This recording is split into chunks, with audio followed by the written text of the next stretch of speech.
I met a force of nature earlier this year named Akaya Windwood. I went to my first Rockwood Leadership Institute training, and I was just blown away. The whole experience was transformational, but I was especially blown away by Akaya, who I thought was just the fiercest, most courageous, funniest, most insightful leader and trainer I'd ever experienced.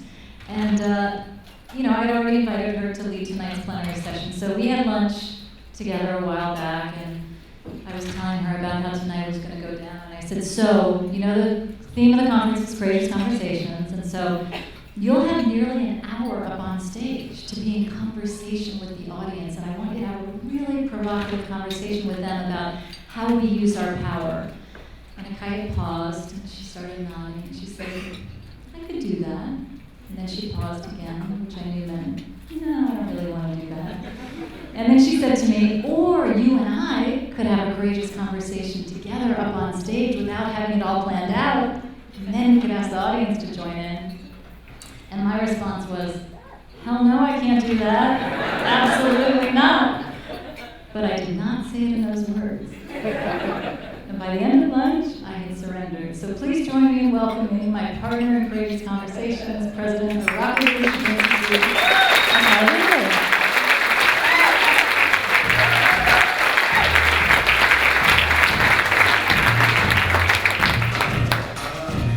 All right, so welcome, Akaya. How are you? You can dance. That's good. Now, I remember that a little differently, I have to say. I bet you do. Because I remember sitting there, and she sent me a book about courageous conversations, and I thought, really? An hour of me talking about anything? I thought it was going to be courageous conversations. It's hard to have a conversation by yourself.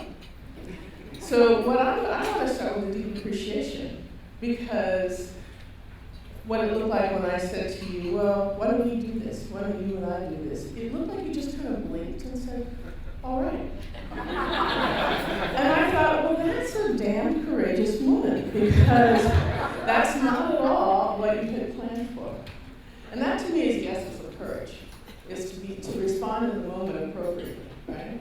So I have to give you big props, because that is not what you expected. You just said yes. So that was not what I expected. No. And I definitely never expected to have a courageous conversation in front of 250 people. That's the best way to have it. Okay. I'll trust you. So I think I have, do I have a first question? I do, yes. So you practice radical leadership, and that has to do with sharing power and being radically inclusive. So why do you do this work, and how do you get people who have a lot of power to share their power?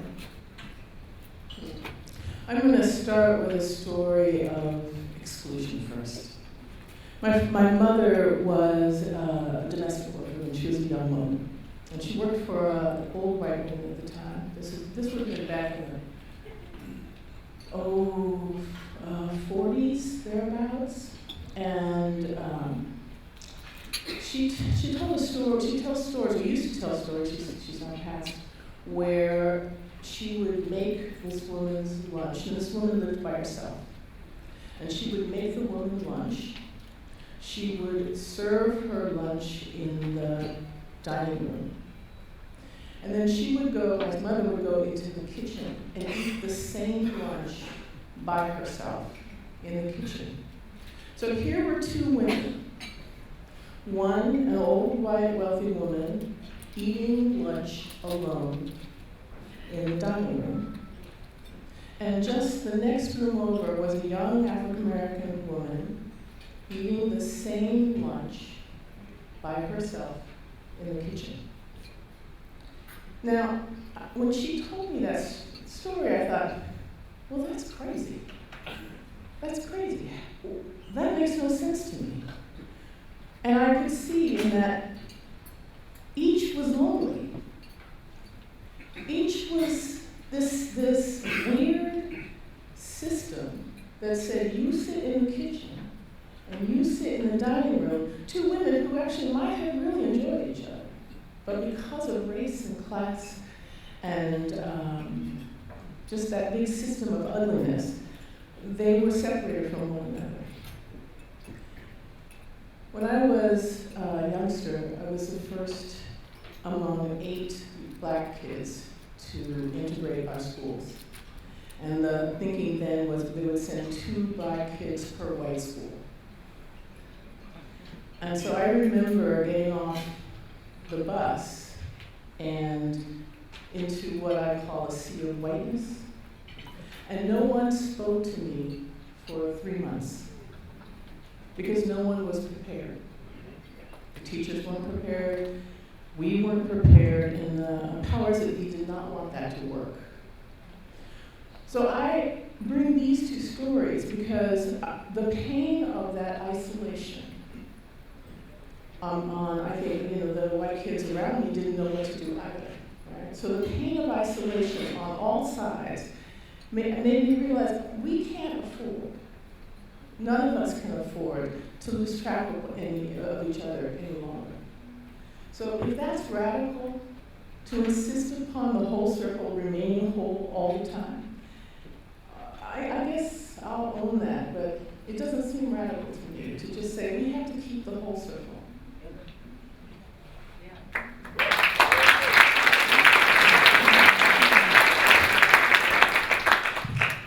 Last piece around the sharing power. I can't teach someone how to share power. I think it's a way of being. And it's a willingness. Am I willing to share it? Am I willing to own that I have it? And if I own that I have it, how can I show up in a way that is willing to say you can have some too? Right? I don't think that power is not a zero-sum game. It's abundant and available, and it can be wielded inappropriately, that's for sure.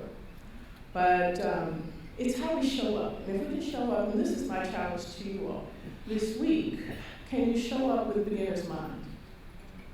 Can you show up and leave your expertise in your rooms?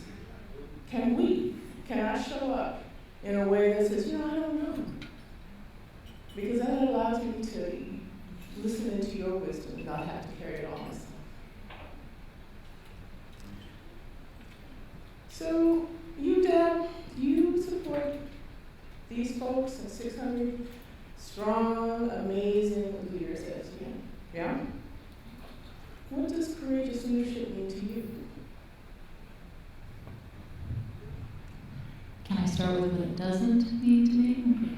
I think most of what we're taught about leadership and what we hear about great leaders is just wrong, especially what we're taught when we're kids.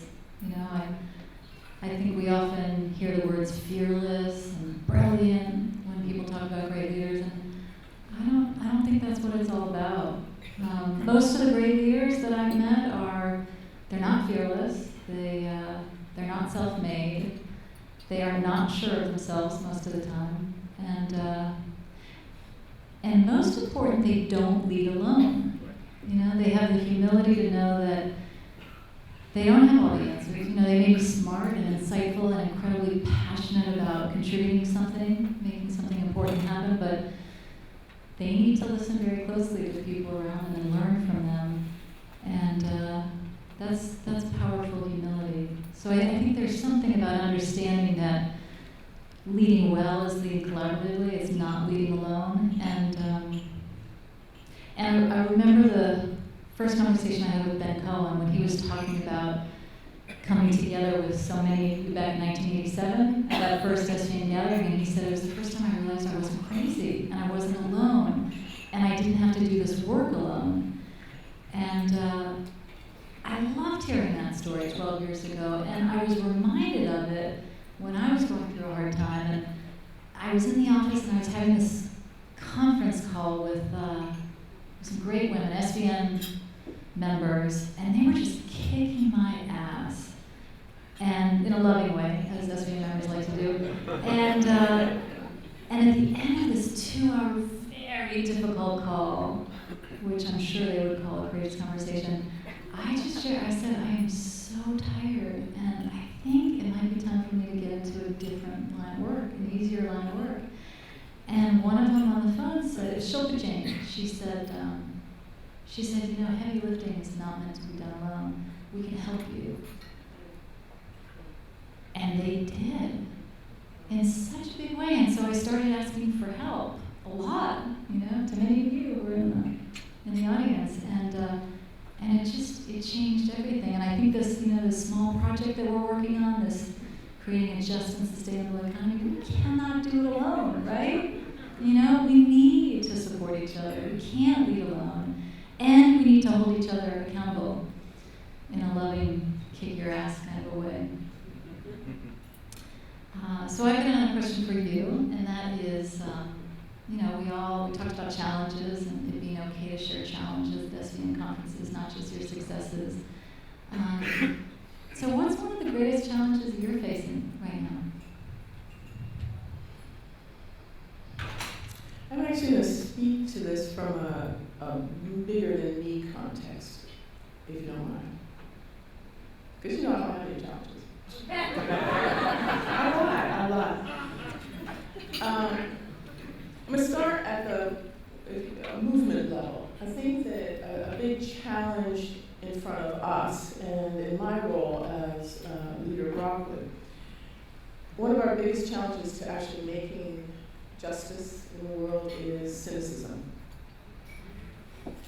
I think that many of us will revert to cynicism because it's easier than actually reaching for what we really want.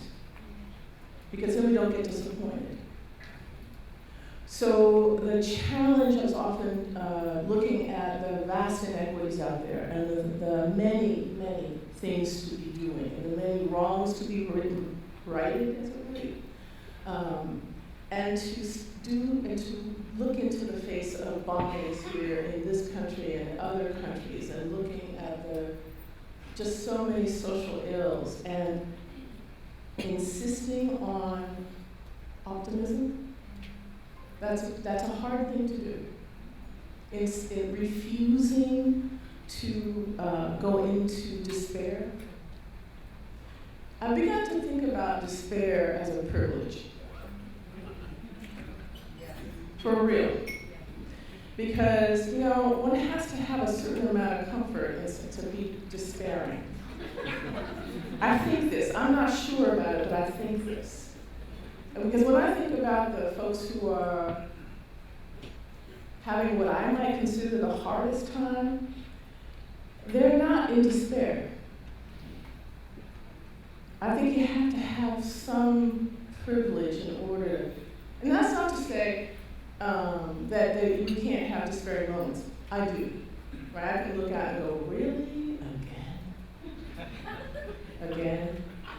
Another child dies again. And I can enter that moment of despair, but I have to realize that the land of despair I need to journey through it, not live there. Because the minute I start to build structures in the land of despair, I might as well just give up completely. So I think one of my challenges is to remember in the moments where I am least resilient that it is my responsibility to get up and respond and bring my gift and my wisdom even when I am disinclined because it doesn't feel good today.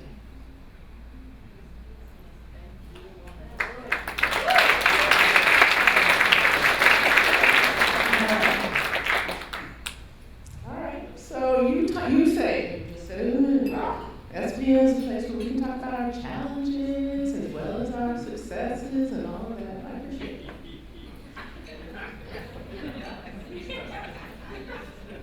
Well, so what's not working here? I mean, I stood out on the porch there and everybody looked all in their element and the sun was shining and all looked great. And I was impressed because, you know, everybody dressed up, had the shoes on, that was okay. Beyond that, what's hard here at SVN? I think you're outing me. Let me think about that. What's not working?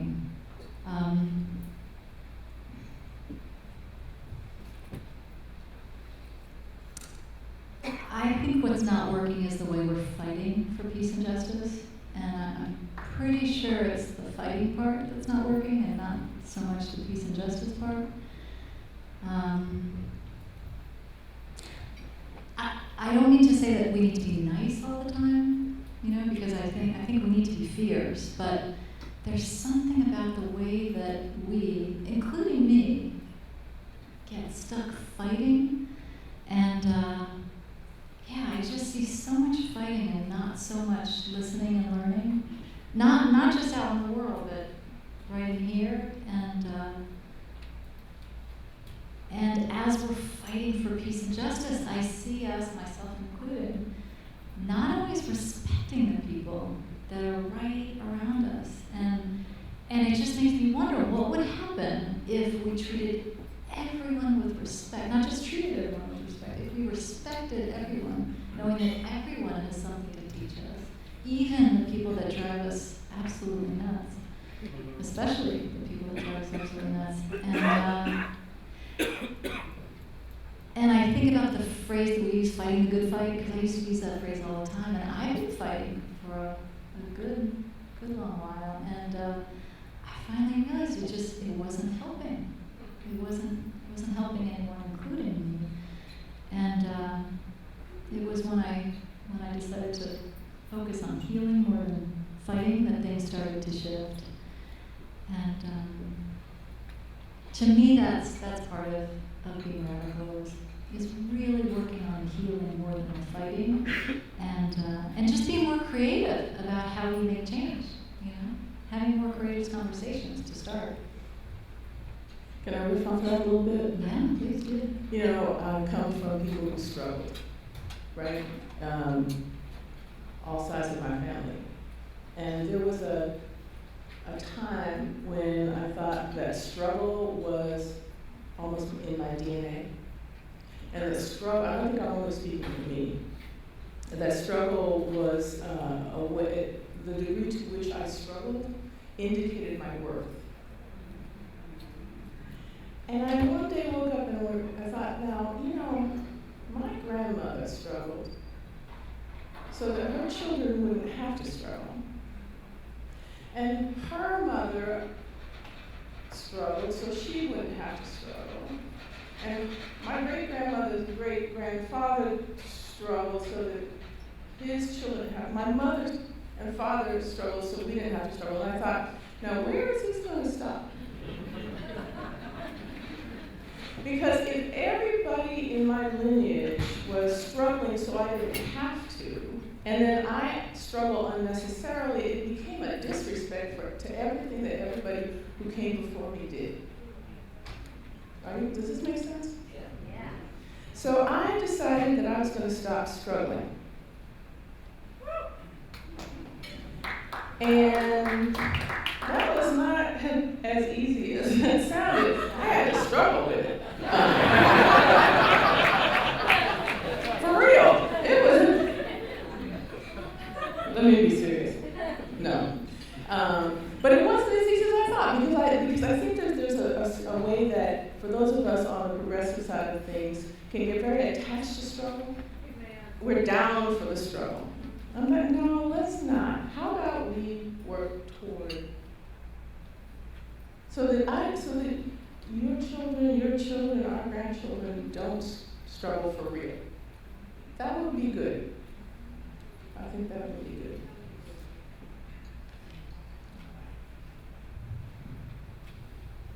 So you told me a while ago that you didn't do strategic plans, which I loved, because I'm right in the middle of a strategic plan with my board. And instead, I won't go down that rabbit hole, but instead you decided to do something called, I think, nature-inspired direction setting. Is that right? And I got a chance to read it, and I thought it was great. And as I was reading it, I was just struck by the idea that, wow, nature is so good at evolving to survive and thrive, and we, humans, have gotten really good at resisting change and ignoring inconvenient truths. And so I wanted to ask you, what's an important truth that we're ignoring, and how do we stay open so that we can evolve to survive and thrive.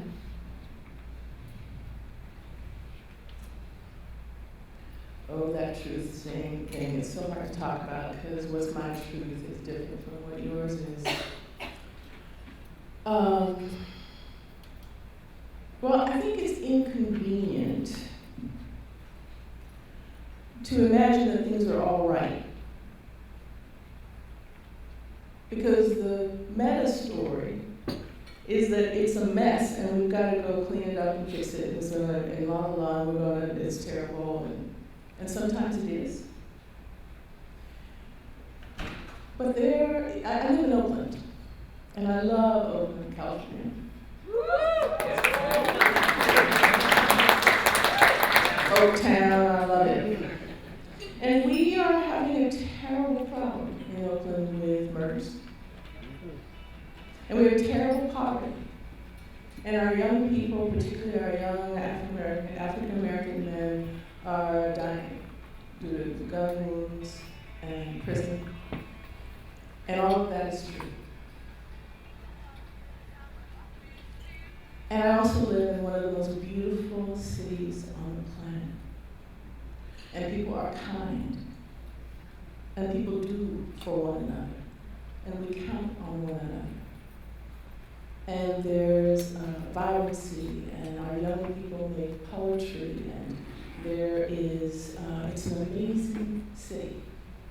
So being willing to sit honestly with the hard stuff, and being also willing to honestly sit with the beauty. That's the trick. That's the trick. And to not ignore either. To not get caught in an either-or story that says it's either all terrible or it's all good, but to be able to hold the whole thing and show up for it. That, I've kind of lost track of, that's an inconvenient truth. Because so many of us on the progressive side of things want to only say it's terrible, we got to fix it, and that's true. But that other side of the ephemeral, excruciating beauty that's available to us, we have to see that as well. And if we don't, then I don't think we're fully human. Which is why I didn't want a strategic plan. Because I think that strategic plans are inherently put in a box, choke it down. Can you talk to my board members about it? No, I'm not talking to your board members. Can you raise your hands if you're a board member? She wants to talk to you can come talk to me. No, this isn't fair. My board actually said to me, because I use the metaphor, we're whitewater rafting, which I love to do. Yeah, that's what they would say. I was for 5 years, I got away with it. And they said, well, what are we doing? I said, we're whitewater rafting, and I'm in the back of the boat, and seeing where the V comes together, and aiming for the V, and I can't see around the corner because that's, it's around the turn, the mountain's in the way, and they're like, okay, that's great. And then last year, they said, 5 years? You did work for 5 years. You're for 5 years, I know. And then they said, Akaya, we so love that metaphor, it's not working anymore. We need to have a sense of where we're going. I thought, oh man. So I was cranky about it, and then I was sitting, now here is a quintessential Bay Area story. I was sitting up on a hill next to a pine tree. And I leaned against the pine tree and I said, how do you plan? And it was a quenching granola moment. And actually I got some good information. What I got was, it's not about planning, it's about being clear about who you are, your DNA. And that pine tree could not have been an asparagus. That pine tree could not have been a squirrel. It could only be a pine tree. Now, it got shaped by how much water was available, what the wind was like, how much access to sunlight it had in terms of the canopy, what side of the mountain it was on. It was shaped by the environment, but it could only be a pine tree. So I began to ask, well, what is Rockwood that it could only be Rockwood? And we can allow ourselves to be shaped by the water and wind of the environment. So I would invite you to think about, what is the essence of SVN that allows you to be shaped over time? That's a much more interesting question than what is your big, hairy, audacious goal. All right. And while we're on that, in your heart of hearts, then, if you could have only what you truly want, what's your deepest vision for SVN?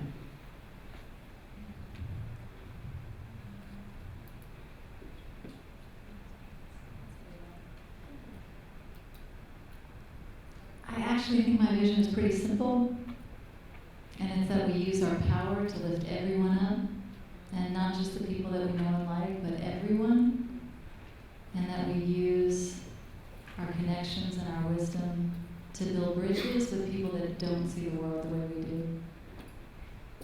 And some of that was inspired by my time with you at Rockwood, because I remember something struck me that very first day when you had us all introduce ourselves and just answer one question. And the question was, who are your people? And we all ran around and we gave very long, detailed, sometimes unintelligible answers, including mine. And at the end, there was a young woman, very young, and she said, all people are my people. 5 words, all people are my people. And I thought, wow, how easy we forget. Hey, we are all connected. It's so simple, and how easy we forget. And so I think that's core to the work that we're doing. It's not just that we're connected to each other, 600 people that love each other so much, but we're connected to everyone. And there's so much power in this room. And not just power in the sense of money and status, although we've got some of that here too. But power in terms of generosity and innovation and creativity and passion. And I actually think we can use our power and the power of all the people that we're connected to lift everyone up. I wouldn't still be here if I didn't believe that. So I'm going to ask you one last question, and then we'll open up to the audience. Is that okay? So I'm going to ask you the first question that you asked me, which is, what does courageous leadership mean to you?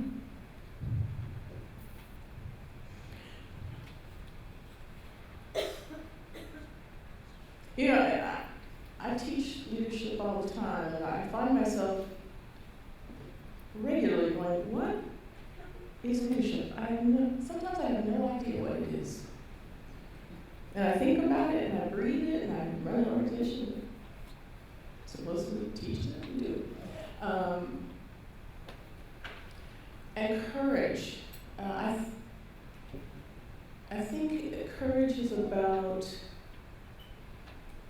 being willing to respond to the moment with the intention of what is best for all concerned. And only that. And when I say best for all concerned, that includes me. So it's me and all of us. Because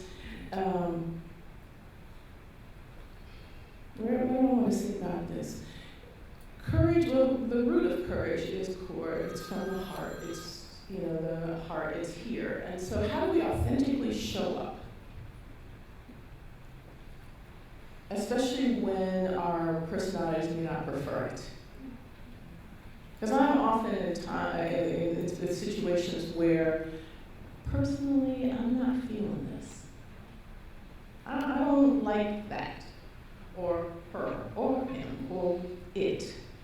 And when I can let my personality get out of the way enough so that I can genuinely say, okay, I'm here. I'm here in this moment with this person, with this situation, and I am not going to back up because I don't prefer it or I don't feel safe. And then I lead anyway. I think that's probably courageous leadership, is when we say, I'm afraid, I'm unsure, I've never done this before, and I'm going to do it because it's here for me to do, because I've made a commitment to our collective benefit, and I refuse to step back from my responsibility around that. That's courageous leadership.